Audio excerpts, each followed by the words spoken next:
एक ऐसा अभिनेता जिन्होंने हिंदी सिनेमा को कई ब्लॉकबस्टर फिल्में दिया। वो अभिनेता जिनकी तस्वीरों को लड़कियां अपने तकिए के नीचे रखकर सोती थी। जय यादव ऑफिशियल पर पेश है बॉलीवुड के सुपरस्टार धर्मेंद्र की कहानी। धर्मेंद्र फिल्मों में कैसे आए, इनका शुरुआती करियर कैसा रहा और धर्मेंद्र को हेमा मालिनी से शादी करने के लिए धर्मेंद्र को कितना परेशानियों का सामना करना पड़ा, आज इस वीडियो में सारा कहानी बताऊंगा। दोस्तों तो आप वीडियो के लास्ट तक जरूर बने रहे। इससे पहले बता दूं, मेरा नाम हुआ रोशन यादव। धर्मेंद्र का जन्म 8 दिसंबर 1935 को साहनवाला पंजाब में हुआ था। धर्मेंद्र बच्चे से ही अभिनेता बनने का सपना देखने लगे थे। हालांकि धर्मेंद्र पढ़ने में तेज नहीं थे और वो स्कूल भी जाने के लिए मना करते थे। पढ़ाई में रुचि न होने के कारण धर्मेंद्र सिर्फ 12वीं क्लास तक ही पढ़ पाए थे। धर्मेंद्र के पिता का नाम केवल किशन सिंह देवल था और इनके मां का नाम सतवंत कौर था। धर्मेंद्र अपना शुरुआती जीवन अपने गांव सहनवाल में ही बिताए थे। धर्मेंद्र की पढ़ाई लिखाई की बात करें तो इन्होंने अपनी शुरुआती शिक्षा लुधियाना के कलन के लालटेन की गवर्नमेंट सीनियर सेकेंडरी स्कूल से शिक्षा प्राप्त की, जहां इनके पिताजी ही स्कूल के हेडमास्टर थे।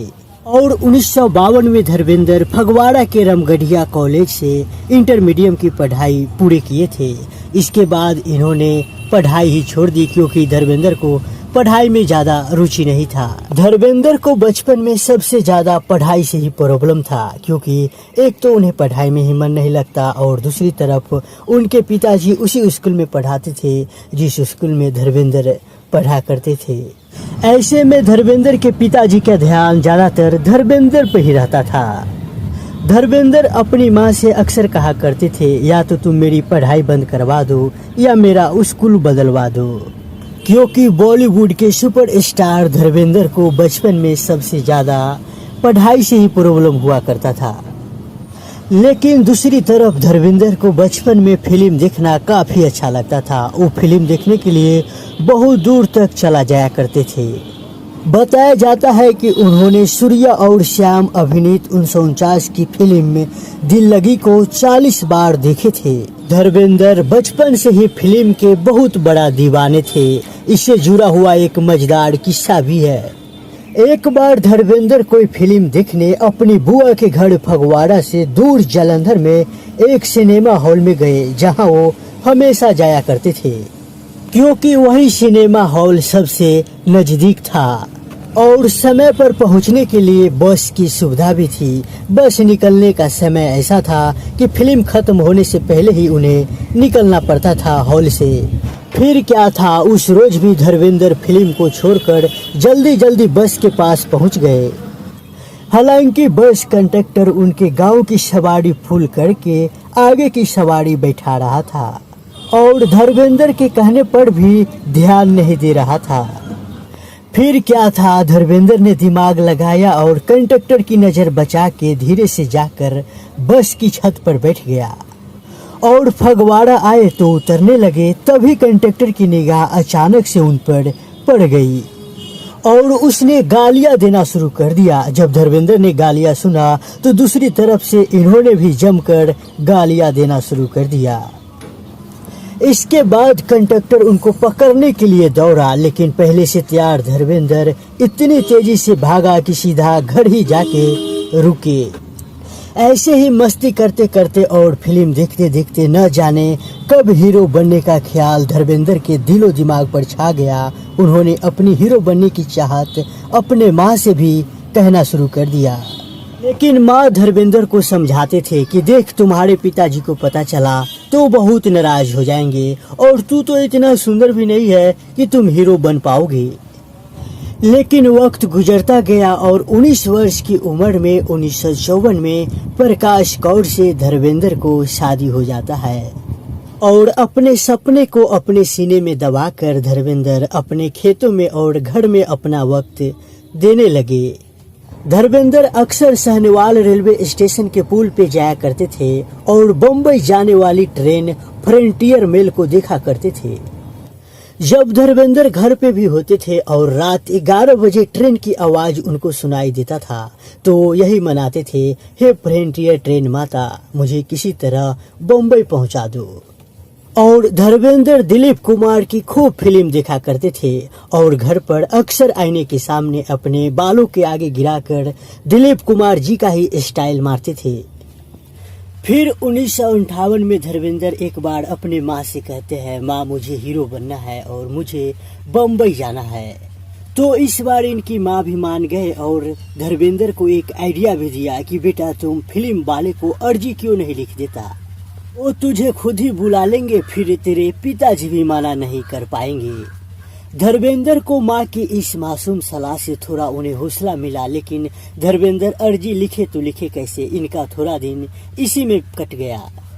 हालांकि इसे संजोग कहिए या माँ की दिल की सच्ची दुआएं, एक दिन फिल्म फेयर पत्रिका के टैलेंट हट का एक विज्ञापन अखबार में आया जिसमें उस दौर की दो बड़े हस्तियां थे, एक थे बिमल राय और दूसरा थे गुरुदत्त। फिर क्या था, धर्मेंद्र को अपनी राह मिल गई और उन्होंने इस विज्ञापन के आधार पर फोटो खिंचाए और अपनी सारा जानकारी, अपना रंग, ऊंचाई और वजन जो भी हो इनके बारे में लिखकर अर्जी धर्मेंद्र ने भेज दिया।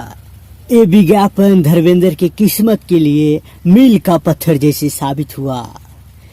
फिर क्या था, धर्मेंद्र की किस्मत में मुंबई जाना लिखा ही था और फिर मुंबई से ही बुलावा आ ही गया और पिताजी से भी इजाजत धर्मेंद्र को मिल गई। बताया जाता है कि जब बम्बई से बुलाहट धर्मेंद्र को आया था तो धर्मेंद्र काफी खुश थे। इनका खुशी का कोई ठिकाना ही नहीं था। इनके साथ ही इनकी पत्नी और इनकी माँ भी इनके लिए बहुत खुश थे। इसके बाद धर्मेंद्र माता पिता का आशीर्वाद लेते हैं और बच्चों को उन्हीं के पास छोड़कर धर्मेंद्र उसी ट्रेन से निकलते हैं जिसे रोज अपने गांव में देखकर कहते थे, हे फ्रंटियर ट्रेन माता, मुझे किसी तरह बम्बई लेकर चलो। उसी फ्रंटियर मेल से मुंबई चले जाते हैं। इसके बाद धर्मेंद्र मुंबई पहुंच जाते हैं और सबसे मिलते हैं और उन्हें सब लोग पसंद करते हैं और उन्हें बंदनी फिल्म के लिए सिलेक्ट भी कर लिया जाता है, लेकिन उस फिल्म के बनने में अभी काफी वक्त था। तब तक धर्मेंद्र को कोई काम तलाशना ही था, वो भी हीरो का, क्योंकि धर्मेंद्र बम्बई तो हीरो बनने गए थे। फिर क्या था, यहीं से धर्मेंद्र की संघर्ष शुरू हो जाता है। धर्मेंद्र खुद एक बार एक इंटरव्यू में बताए थे कि उनका वो एक साल, इस शुरुआती साल बहुत ही कठिन गुजरा था। उन्होंने जूहू के पास किराए का एक कमरा लिया और लोगों से मिलना शुरू किया। इस संघर्ष में धर्मेंद्र के साथ थे हरि किशन गिरिस्वामी, जिसे हम महान एक्टर और फिल्म मेकर मनोज कुमार के नाम से जानते हैं। लेकिन संघर्ष की राह इतना भी आसान नहीं था। बताया जाता है जब धर्मेंद्र बम्बई गए तो इन्हें कभी कभी भूखे भी रहना पड़ता था। एक बार नौबत आ गया था कि भूख के कारण इनका वजन भी गिरने लगा था। एक किस्सा भी बहुत मशहूर है। एक बार धर्मेंद्र भूख से इतना बेहाल थे कि पाचन के लिए इस्तेमाल की जाने वाली इसबगोल की भूसी को ही पूरा खा लिए थे। इससे उनकी तबीयत बिगड़ गई थी। उन्हें तुरंत डॉक्टर के पास ले जाया गया था, जहां डॉक्टर ने ये सलाह दिया था कि उन्हें दवा की नहीं, भरपेट खाने की जरूरत है। जी हाँ, ये कहानी धर्मेंद्र की है, जो आज बॉलीवुड के सुपरस्टार है। उनको जब पहली बार बम्बई गए थे, शुरुआती करियर में इन्हें खाने तक का दिक्कत था, यानी भरपेट कभी ठीक से खाया नहीं करते थे। आज कौन इतना संघर्ष करना चाहेगा। यहाँ से धर्मेंद्र अपना हिम्मत धीरे धीरे हारने लगते हैं और गांव लौटने का मन बना लेते हैं, लेकिन उनके दोस्तों ने उन्हें समझाया कि कुछ दिन और देख लो। अर्जुन हिंगोरानी जी एक फिल्म बनाने वाले हैं, शायद उसमें तुम्हें कहीं काम मिल जाए। धर्मेंद्र को भी अर्जुन हिंगोरानी का नाम सुनने के बाद थोड़ा सा यकीन हुआ, क्योंकि वो उन्हें उसी वक्त से पसंद करते थे जब पंजाब से धर्मेंद्र बम्बई आए थे। और एक दो दिन बाद ही अर्जुन ने उन्हें फिल्म के लिए साइन कर लिया और इस फिल्म का नाम था दिल भी तेरा हम भी तेरे। ये फिल्म धर्मेंद्र के करियर का पहला फिल्म बना और इसी फिल्म से धर्मेंद्र बॉलीवुड में डेब्यू किए। और इस फिल्म में उस जमाने के मशहूर अभिनेत्री कुमकुम हीरोइन थी। ये फिल्म साल 1960 में रिलीज हुआ। ये फिल्म पर्दा पर कुछ खास नहीं चल सका, लेकिन इस फिल्म से धर्मेंद्र को थोड़ा मनोबल जरूर बढ़ा और लोगों को बताने के लिए एक फिल्म भी हो गया। हालांकि धर्मेंद्र का संघर्ष यहीं खत्म नहीं होता है, धर्मेंद्र का संघर्ष चलता रहा। लेकिन धर्मेंद्र को पहले सिर्फ काम पाने के लिए संघर्ष करना पड़ रहा था और अब धर्मेंद्र को अच्छा काम और अपनी अच्छा पहचान बनाने के लिए संघर्ष करना पड़ रहा था। इसके बाद धर्मेंद्र को एक और फिल्म में काम करने का मौका मिला। विमल राय के साथ ये फिल्म था बंदनी। ये भी फिल्म थोड़ा बहुत चला। हालांकि उस दौर की कुछ फिल्में बहुत ही खूबसूरत और क्लासिक थी, जिनमें धर्मेंद्र जी को कुछ अलग और उम्दा कैरेक्टर्स में अभिनय करते देखा गया। उनके अभिनय के विभिन्न पहलुओं को महसूस किया जा सकता है, जैसे अनपढ़, बंदनी, पूजा के फूल, अनुपमा और बहारे, और भी ऐसी कई फिल्में थी। धर्मेंद्र को जिस फिल्म ने जबरदस्त शोहरत दिलाया वो था फूल और पत्थर। फूल और पत्थर फिल्म ने ही धर्मेंद्र को रोमांटिक हीरो से बदलकर एक एक्शन हीरो की इमेज दिला दिया। हालांकि धर्मेंद्र को फायदा भी हुआ और नुकसान भी हुआ। धर्मेंद्र को फायदा ये हुआ कि अभिनय एक्शन से भरी फिल्म में मिलने लगा और नुकसान ये हुआ कि इन्हें रोमांटिक, कॉमेडी और संजीदा रोल थोड़ा कम मिलने लगा। इसके बाद धर्मेंद्र को धीरे धीरे हर फिल्म में एक्शन वाले रोल ही मिलने लगे। हालांकि दर्शकों ने उन्हें हर रोल में बहुत पसंद किया।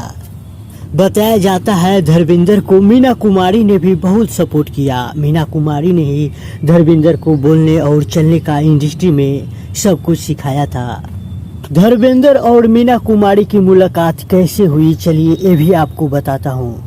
वर्ष 1965 में आई फिल्म पूर्णिमा के लिए धर्मेंद्र को मीना कुमारी के अपोजिट साइन किया गया था। तब धर्मेंद्र इंडस्ट्री में नए ही थे और मीना कुमारी उस वक्त बॉलीवुड इंडस्ट्री की सुपरस्टार थी। धर्मेंद्र को जब पता चला कि उन्हें मीना कुमारी के साथ फिल्म में काम करना है, इसके बाद धर्मेंद्र मीना कुमारी के बारे में पता लगाने लगे। आखिर मीना कुमारी कैसी है, क्योंकि धर्मेंद्र को मीना कुमारी के साथ फिल्मों में काम करना था, वो भी पहली बार। और धर्मेंद्र इस वक्त बॉलीवुड इंडस्ट्री में नए नए आए ही थे। इसके बाद धर्मेंद्र इंडस्ट्री से जुड़े और मीना कुमारी को करीब से जानने वाले एक व्यक्ति से मीना कुमारी के बारे में पूछा। तब वो व्यक्ति ने कहा था, जैसे ही मीना कुमारी के सामने जाना उनके पैर पकड़ लेना, क्योंकि तुम मीना कुमारी के सामने टिक नहीं पाओगे। हालांकि धर्मेंद्र जब मीना कुमारी से पहली बार मिले थे तो उनसे काफी अच्छी तरह से मिली थी। ये बात सच है कि मीना कुमारी एक बहुत ही अच्छी अदाकारा थी, मगर ये भी सच है कि वह उतनी ही अच्छी इंसान भी थी। इंडस्ट्री में शुरुआती समय और एक सुपरस्टार के साथ तालमेल बैठाने की झिझक धर्मेंद्र छुपा नहीं पाते थे। मीना कुमारी इस बात को अच्छी तरह से भाप चुकी थी, इसीलिए धर्मेंद्र के साथ जब वो काम करती थी तो धर्मेंद्र को एक एक सीन बोलकर समझाती थी। तब तो कहा जाता है कि जब धर्मेंद्र बॉलीवुड इंडस्ट्री में नए नए आए थे तो उन्हें मीना कुमारी ने ही इंडस्ट्री में चलने और बोलने का तरीका सिखाया था। हालांकि ये भी कहना गलत नहीं होगा कि मीना कुमारी के दम पर ही धर्मेंद्र बॉलीवुड इंडस्ट्री में अपना पैर जमा सके थे और आज इस मुकाम तक पहुंच पाए हैं। वैसे अपने पुराने इंटरव्यू में धर्मेंद्र इस बात को पहले भी कबूल कर चुके हैं। धर्मेंद्र और मीना कुमारी की लव स्टोरी के किस्से भी बहुत मशहूर है। चलिए आपको धर्मेंद्र और मीना कुमारी की लव स्टोरी के बारे में भी बता देते हैं। धर्मेंद्र मीना कुमारी के लाइफ में उस वक्त आए जिस वक्त मीना कुमारी का जीवन कई उतार चढ़ाव से बीत रहा था।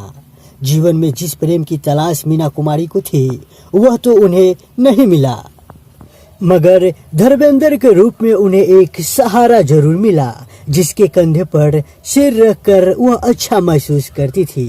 दरअसल कमाल अमरोही से गुपचुप शादी करने के बाद जब मीना कुमारी ने उनके साथ रहना शुरू किया तो पति की बंदिशें ने उन्हें तोड़ कर रख दिया। लगभग एक दशक तक साथ रहने के बाद मीना कुमारी कमल अमरोही से अलग तो हो गई। हालांकि मीना कुमारी को सच्चा प्यार की तलाश जारी थी और उसी वक्त धर्मेंद्र मीना कुमारी के लाइफ का हिस्सा बन गए थे। धर्मेंद्र और मीना कुमारी एक दूसरे को बहुत पसंद करते थे। हालांकि दोनों एक दूसरे से मोहब्बत करते थे, ये बात खुलकर दोनों ने कभी नहीं कबूल किया। धर्मेंद्र और मीना कुमारी की लव स्टोरी आखिर क्यों अधूरा रह गया? दरअसल धर्मेंद्र जब फिल्म इंडस्ट्री में आए थे तब वो शादीशुदा थे और 4 बच्चों के पिता थे। धर्मेंद्र जब फिल्म इंडस्ट्री में आए थे उससे पहले ही वो प्रकाश कौर से शादी कर चुके थे।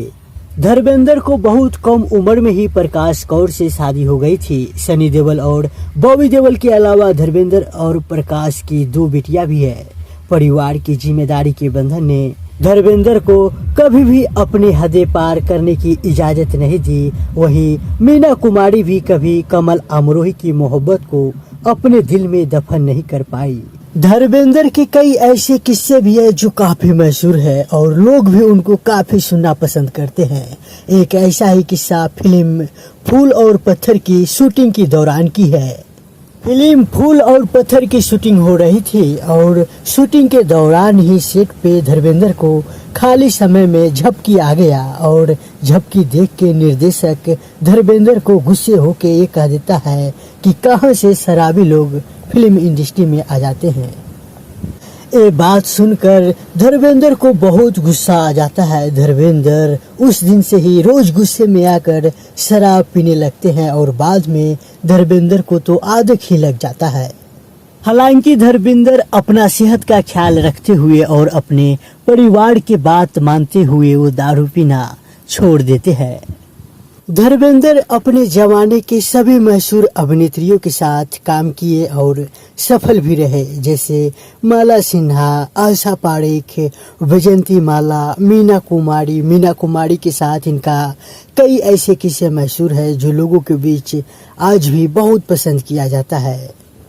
शर्मिला टैगोर, सायरा बन्नू, तनुजा, लीना, चंद्रवाडकर, राखी, हेमा मालिनी, ये सारी बड़ी हस्तियों के साथ धर्मेंद्र काम कर चुके हैं। हालांकि धर्मेंद्र अपने जमाने के सारे मशहूर अभिनेत्रियों के साथ काम किए, लेकिन धर्मेंद्र को हेमा मालिनी के साथ दर्शकों ने काफी ज्यादा प्यार किया। जिस तरह दर्शकों ने सबसे ज्यादा हेमा मालिनी और धर्मेंद्र की जोड़ी को बड़े पर्दे पर पसंद करते थे, उसी तरह धर्मेंद्र भी रियल लाइफ में हेमा मालिनी से सबसे ज्यादा प्यार करते थे।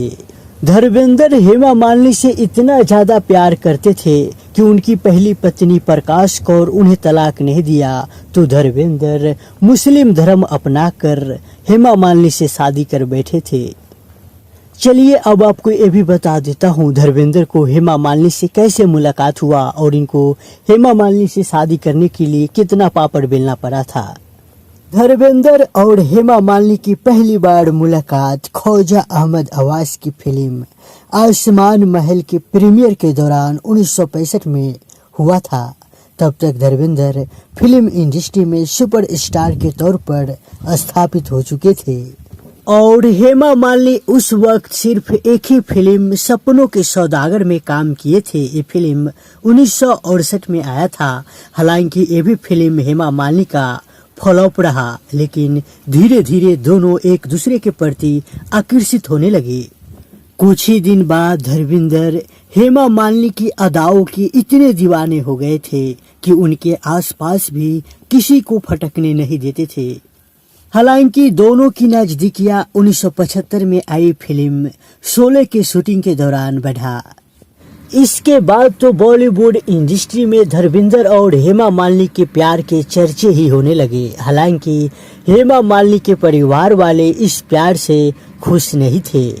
एक तो धर्मेंद्र पंजाबी थे, दूसरा वो पहले से ही शादीशुदा थे और इस वजह से धर्मेंद्र को हेमा मालिनी के परिवार वाले पसंद नहीं करते थे। हालांकि धर्मेंद्र हार कहाँ मानने वाले थे। धर्मेंद्र हेमा मालिनी से चोरी छुपे जरूर मिलते थे, लेकिन जब जब धर्मेंद्र और हेमा मालिनी चोरी छिपे मिलते थे तो अक्सर हेमा मालिनी को घर लौटने में लेट हो जाया करता था। तो इसके बाद हेमा मालिनी के परिवार वाले ने एक नया तौर निकाला। हेमा मालिनी जहां जाती थी उसके साथ कोई न कोई उनके परिवार वाले हमेशा जाते थे, चाहे फिल्म शूटिंग हो या मार्केट जाना हो। हेमा मालिनी के परिवार वाले उनके साथ हमेशा कोई न कोई जाया करते थे। इसके बाद तो धर्मेंद्र को हेमा मालिनी से मिलना मुश्किल हो गया, क्योंकि अब शूटिंग के बाद बाहर भी हेमा मालिनी से नहीं मिल पाते थे। धर्मेंद्र और हेमा एक तरह के पहरे के बीच शूटिंग करते थे। धर्मेंद्र ने इसका एक नया तौर निकाला। जिन जिन फिल्मों में वह हेमा मालिनी के साथ शूटिंग करते थे उन फिल्मों के कैमरामैन को ही पटा लेते थे। धर्मेंद्र चाहते थे हेमा मालिनी के साथ रोमांटिक सीन के रीटेक बार बार हो, इसके लिए वह कैमरामैन से कह देते थे कि शॉट को एक बार में ओके नहीं करना, तो कैमरामैन भी वही करते थे। कभी लाइट कम होने की बात बता देते थे तो कभी फील्ड क्लियर होने की बात कह देते थे, यानी कोई न कोई बहाना बना देते थे। बताया जाता है धर्मेंद्र के सामने हेमा मालिनी के परिवार वाले के कोई तौर नहीं, यानी कोई दाव काम नहीं किया। धर्मेंद्र हेमा मालिनी से कोई न कोई बहाने मिल ही लेता था और कोई न कोई बहाने शूटिंग के समय हेमा मालिनी से रोमांस कर ही लेता था। इसके बाद हेमा मालिनी की मां ने सोचा कि इन सबों से छुटकारा पाने का एक ही तरीका है कि अब हेमा मालिनी की शादी कर दिया जाए। उस दौरान जहां हेमा मालिनी धर्मेंद्र के साथ फिल्में कर रही थी तो दूसरे तरफ जितेंद्र के साथ भी स्क्रीन शेयर कर रही थी, और हेमा मालिनी के घर वालों को भी जितेंद्र ही पसंद था और परिवार के सभी लोग चाहते थे कि हेमा मालिनी की शादी जितेंद्र से हो जाए। हालांकि हेमा मालिनी जितेंद्र से शादी करने के लिए तैयार नहीं थे। वैसे उस दौर में हेमा मालिनी पे बॉलीवुड के सारे सुपरस्टार फिदा थे, जैसे राजकुमार से लेके संजीव कुमार तक फिदा थे। संजीव कुमार का रिश्ता दो बार हेमा मालिनी के घर पहुंचा था। हालांकि दोनों बार हेमा मालिनी के परिवार वालों ने संजीव कुमार का रिश्ता ठुकरा दिए थे। इन सब के बीच हेमा मालिनी की मां अपना लगातार प्लान बना रही थी कि हेमा मालिनी की शादी जितेंद्र से किसी भी तरह हो जाए। हेमा मालिनी की मां का मानना था किसी भी तरह जितेंद्र से शादी एक बार हो गया और जितेंद्र के घर एक बार हेमा मालिनी चली गई तो हेमा मालिनी का मान धर्मेंद्र के खिलाफ बदल जाएगा। फिर क्या था, हेमा मालिनी और जितेंद्र की फैमिली गुपचुप तरीके से शादी संपन्न करने के लिए चेन्नई पहुंच गए और ये बात की भनक धर्मेंद्र को भी पता लग गया। धर्मेंद्र को जैसे ही पता चला वो भी शोभा के साथ वहां पहुंच गए। वही शोभा जो अभी फिलहाल जितेंद्र की धर्म पत्नी है और उस टाइम गर्लफ्रेंड थी। लेकिन जैसे ही हेमा के पिता धर्मेंद्र को देखा वो आग बुल्ला हो गए और आपा खो बैठे। इतना ही नहीं, उन्होंने धर्मेंद्र को धक्का देकर बाहर निकाल दिया। उन्होंने चिल्लाते हुए कहा कि क्यों तुम मेरे बेटी की जिंदगी से दूर नहीं जाते हो। तुम एक शादीशुदा आदमी हो और मैं अपनी बेटी की शादी किसी शादीशुदा आदमी से नहीं करूँगा। हालांकि धर्मेंद्र भी कहाँ हार मानने वाले थे। धर्मेंद्र नशे के धूत में तो थे ही और हेमा मालिनी के वेडिंग वेन्यू पर पहुंच गए और उन्होंने वहां काफी हंगामा खड़ा कर दिया, जो अक्सर ऐसे मामलों में होता आया है। हालांकि जितेंद्र और हेमा की शादी यहीं पे टूट जाती है, जिसके कुछ ही समय बाद धर्मेंद्र और हेमा से शादी रचा लेती है।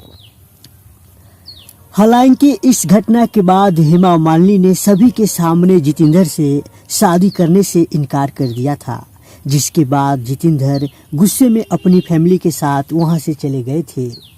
ऐसे में जब एक बार इंटरव्यू में जितेंद्र से पूछा गया था कि क्या वाकई में वह हेमा मालिनी से शादी करना चाहते थे, तो जितेंद्र ने कहा था, मैं अपनी जिंदगी के उस चैप्टर के बारे में बात नहीं करना चाहूँगा। हमारे बच्चे बड़े हो गए हैं, इन चीज़ों का जिक्र करना काफ़ी अजीब और शर्मनाक होगा। वो बहुत अच्छी लड़की है।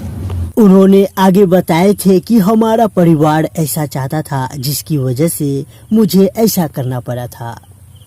दोस्तों ये तो हो गया धर्मेंद्र और हेमा मालिनी की पहली मुलाकात से लेकर शादी तक की बातें। अब आपको धर्मेंद्र के परिवार से भी मिलाते हैं। दोस्तों धर्मेंद्र 6 भाई बहनें थे।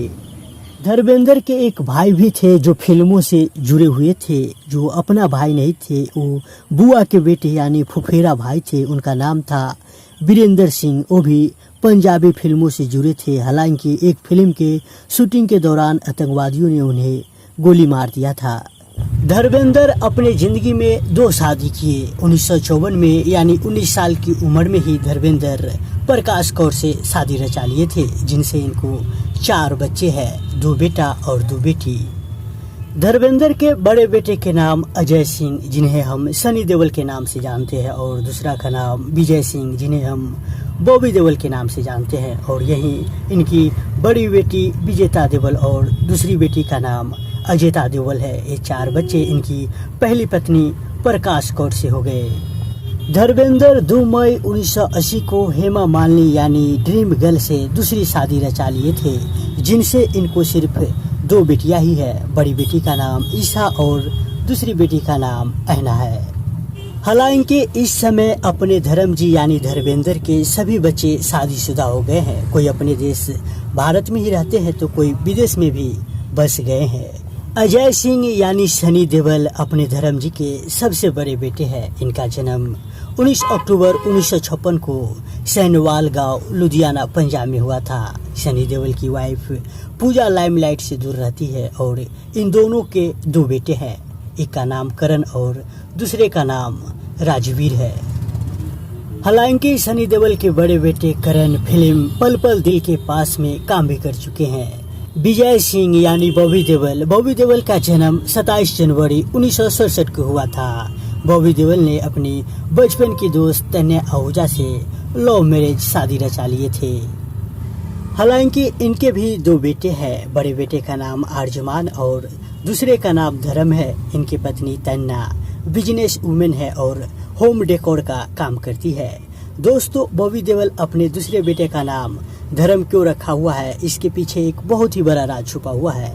इस वीडियो में अगर बताऊंगा तो ये वीडियो काफी बड़ा हो जाएगा। आप कमेंट में पूछ सकते हैं कि बॉबी देओल अपने दूसरे बेटे का नाम धर्म क्यों रखे हुए हैं। हालांकि दोस्तों बहुत कम लोग ये भी जानते हैं कि सनी देओल और बॉबी देओल के 2 अपना बहन यानी सगी बहन भी है, जिनका बड़ी का नाम अजीता है और दूसरी का नाम विजेता देओल है। ये दोनों अपने माँ प्रकाश कौर की ही तरह हमेशा लाइमलाइट से दूर रही। इतना ही नहीं, दोनों को कभी किसी भी फैमिली फंक्शन में भी नहीं देखा गया। सनी देओल और बॉबी देओल के दोनों बहन अमेरिका में ही शिफ्ट हो गए और वहीं ही रहते हैं। ईशा देओल यानी हेमा मालिनी की बेटी, इनका जन्म 2 नवंबर 1982 को हुआ था। ये धर्मेंद्र और हेमा मालिनी की बेटी है। इसने 2002 में कोई मेरे दिल से पूछे से बॉलीवुड में अपनी अदाकारी की शुरुआत की थी। हालांकि धर्म जी को ये सब पसंद नहीं था कि इनकी बेटी ईशा देओल फिल्मों में आए, लेकिन ये अपने पिताजी के खिलाफ आकर फिल्मों में काम किए ही थे। लेकिन 29 जुलाई 2012 को ईशा ने मुंबई के प्रसिद्ध कारोबारी भरत अख्तानी के साथ अपनी शादी रचा लिए। अहना देओल, इनका जन्म 28 जुलाई 1985 को हुआ था। ये भी धर्मेंद्र और हेमा मालिनी की बेटी है। अहना ने फरवरी 2014 में बिजनेसमैन वैभव कुमार से शादी रचा लिए थे। अहना न तुम जानो न हम मूवी में नजर आई थी। दोस्तों धर्म जी यानी अपने धर्मेंद्र के बेटे पोते यानी इनके पूरे फैमिली से भी हमने आपको मिलवा दिया। दोस्तों उम्मीद करता हूँ कि वीडियो आपको अच्छा लगा होगा।